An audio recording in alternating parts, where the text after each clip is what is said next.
अबूजर सलमान नियाजी साहब, हम तो पहले दिन से जुडिशियल इंक्वायरी के जो है ना मुतालबा करते हैं पहले दिन से।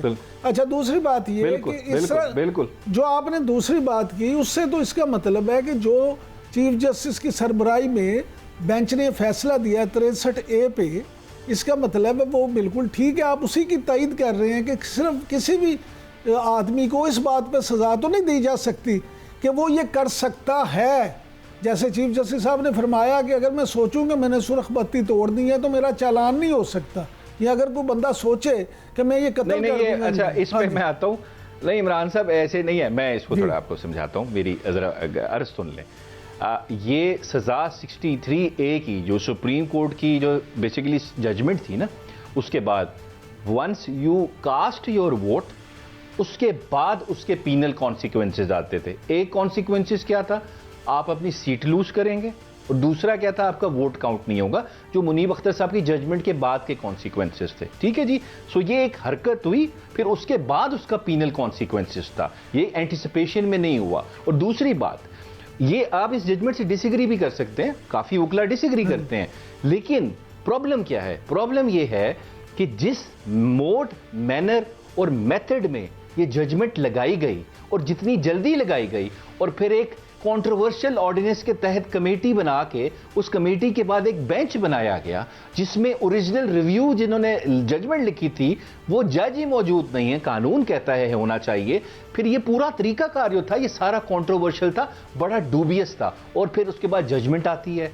और आपको पता है अब ये क्या है, ये लाइसेंस मिल गया है कि लोगों को उठाएं, उनकी पॉलिटिकल लॉयल्टीज चेंज करें। सादुल्ला बलोच की फैमिली को उठाया गया, उसको हवा किया गया। अब कल क्या हुआ है, एहसन रियाज फतियाना साहब जो हैं, रियाज फतियाना साहब के बेटे, उनको घर के डीएचए से उठा लिया गया।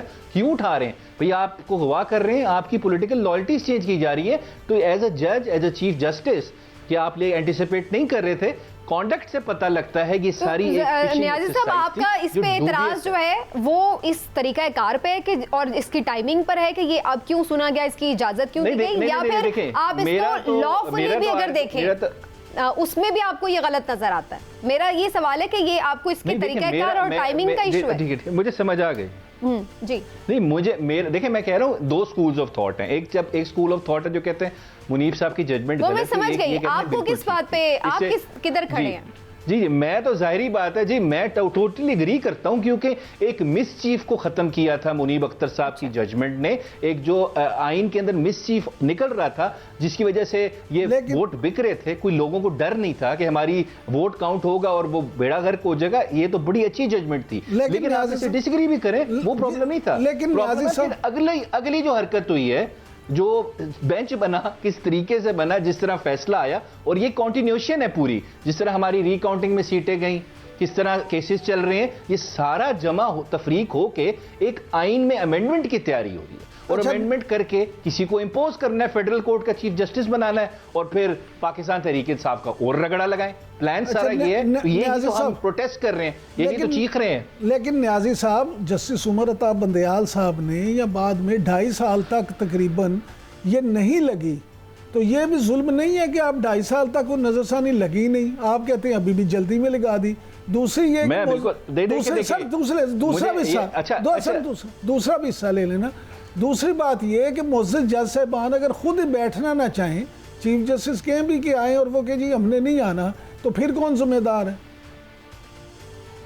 नहीं, एक तो उन्होंने इनकार नहीं किया, आपकी रीजनिंग पढ़े, वो क्यों नहीं बैठे। उन्होंने ये नहीं कहा मैं नहीं बैठ रहा, वो पूरा एक तरीकाकार जो बनाया गया, जिस तरह ये ऑर्डिनेंस लाया गया। अब हम ऑर्डिनेंस की पे प्रोग्राम में और आप कर चुके हैं कि काजी साहब पहले क्या कहते थे, कैसे बेंच बनने चाहिए, उसके बाद कैसे होने चाहिए, उस डिबेट में नहीं जाते। ठीक है जी, उनको उन्होंने तरीकाकार से इख्तलाफ किया, और या 2 साल में नहीं लगा तो आपको 2 दिन में लगा के फैसला करने की इतनी क्या जल्दी थी?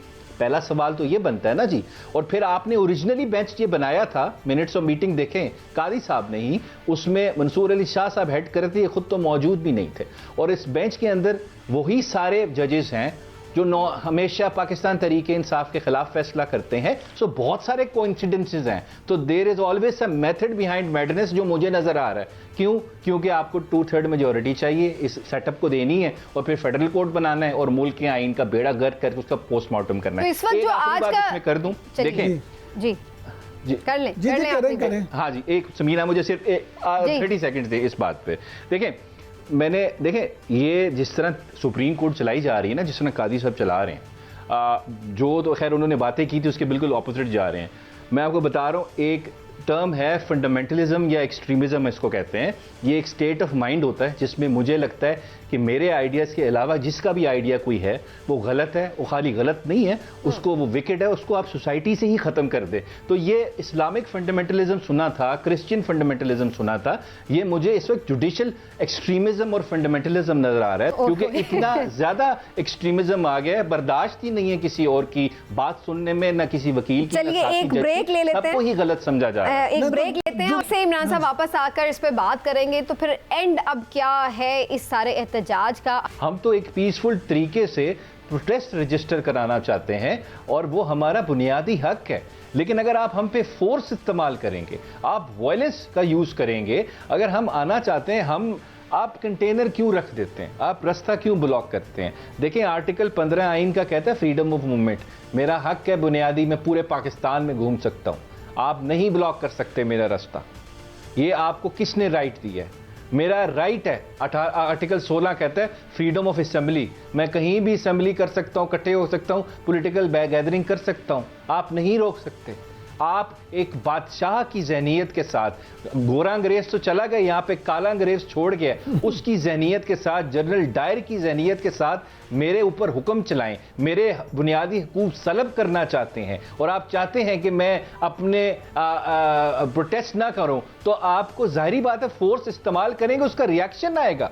आप अवाम को फैसिलिटेट करें, उनको सिक्योरिटी प्रोवाइड करें ताकि वो अपना प्रोटेस्ट रजिस्टर करें, एक पत्ता भी नहीं टूटेगा। नहीं, लेकिन सर ही गुंडा बन के लोगों के ऊपर जुल्म करेगी तो लोग जाहिर बात है कुछ रिएक्शन तो देंगे। न्याजी साहब, सिंपल सी बात है जी। न्याजी साहब मैं समझ गया, लेकिन न्याजी साहब आपके मुखालिफ नहीं समझते। वो कहते हैं जी इनके साथ 9 मई जुड़ा हुआ है, इन्होंने 9 मई को जो किया हम रिस्क नहीं ले सकते, वो इनके साथ हम डी चौक में इजाजत नहीं दे सकते।